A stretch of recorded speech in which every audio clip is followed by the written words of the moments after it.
3 வேளைக்கு சாப்பிட்றத விட்டுட்டு 2 வேளைக்கு சாப்பிட்டா போதும். உணவை மட்டும் நீங்கள் வேண்டும் பொழுது மட்டும் சாப்பிடுங்கள், வேளைக்கு சாப்பிட வேண்டாம். Intermittent fasting very important. Night 7 மணிக்கு சாப்பிட்றீங்க, அடுத்த நாள் 7 மணிக்கு நீங்கள் காலையில் சாப்பிடுங்க 12 மணி, அதை நீங்கள் 11 மணியாக மாற்றுங்க.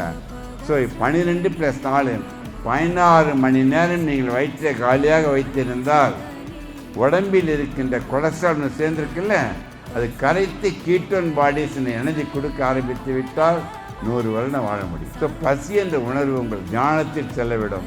அதான் அடிக்கடி சொல்கிறேன், தயவுசெய்து 3 வேளைக்கு சாப்பிட்றத விட்டுட்டு 2 வேளைக்கு சாப்பிட்டா போதும். எப்படி சொக்கலிங்க முடியுன்ட்டு நம்ம முடிக்கிறாங்க. 1 வேளை சாப்பிட்டால் அவன் யோகி, 2 வேளை சாப்பிட்டால் போகி, உடல் நலத்துடன் இருப்பான். 3 வேளை சாப்பிட்டால் லோகி, வியாதிகளை வரவேற்கின்றான். 4 வேளை சாப்பிட்டால் அவன் துரோகி என்று சொல்லுகின்றேன். சரி, உங்களிடம் ஒரு கேள்வி. தண்ணீர் நிறைய குடிக்கணும். அந்த தண்ணி நினச்சிடாதீங்க, குடிக்கின்ற நீர் நிறைய, ஒரு நாளைக்கு குறைஞ்ச 3-4 லிட்டர். அது ஞாபகம் வைத்துக் கொள்ளுங்கள். எந்த பருப்பில் கொலஸ்ட்ரால் அதிகமாக இருக்குதுன்னு சொல்லுங்கள் பார்க்கலாம். எந்த பருப்பில் சொல்லுங்கள்? முந்திரி பருப்பு. ரொம்ப மகிழ்ச்சி. எல்லாம் சொல்லுங்கள் பார்க்கலாம்.